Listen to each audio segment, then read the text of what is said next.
สบายดีตอนนี้มาอยู่กับซองแซมสุขประวัติ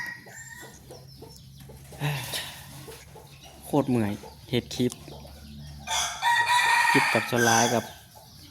บ่คอยมีคนเบิ่งไงโคตรท้อขับไปเบิ่งอยู่ใน YouTube Studio กับอืมคนเขายังไม่ได้กดติดตามกับประมาณ81%เลย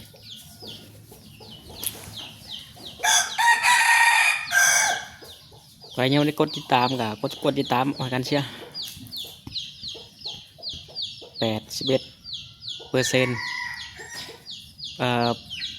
เขาไปเบิ่งอยู่ใน YouTube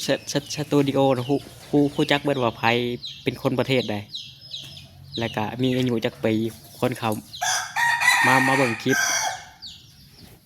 มันได้เก็บข้อมูลเอาไว้อยู่หันเบิดอันนี้ก็จาก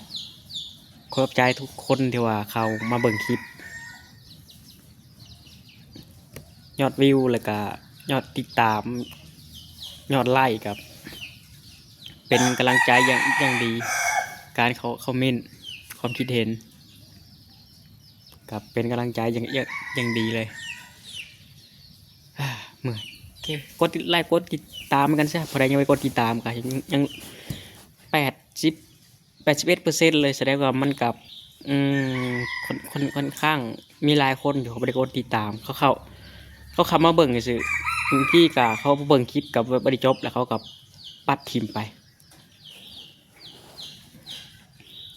นี่เชื่อว่าจากความรู้สึกเลยนะอันนี้เป็นคนเกลียดสร้างคลิปสั้นเนาะเบิ่งแล้วก็บ่มักเลยก็ปัดทิมไปคลิปสั้นแบบคิดว่าสิเฮ็ดไปเพื่อหยังเฮ็ดไปก็บ่ได้มีประโยชน์คลิปสั้นมันมีหยังหลายนี่หว่าเบิ่งปัดทิม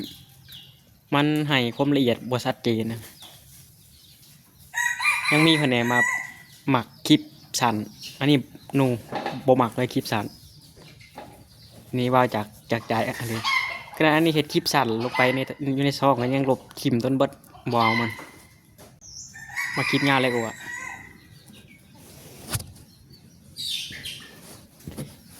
นี่ก็ว่า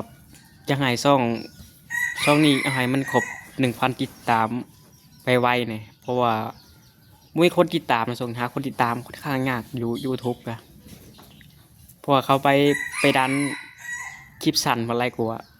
กอริทึมของ YouTube โคตรแย่เลยกดไลค์กดติดตามกันใช่พอได้ยังไม่ได้กดติดตามกันวันนี้ไปแล้วบ๊ายบาย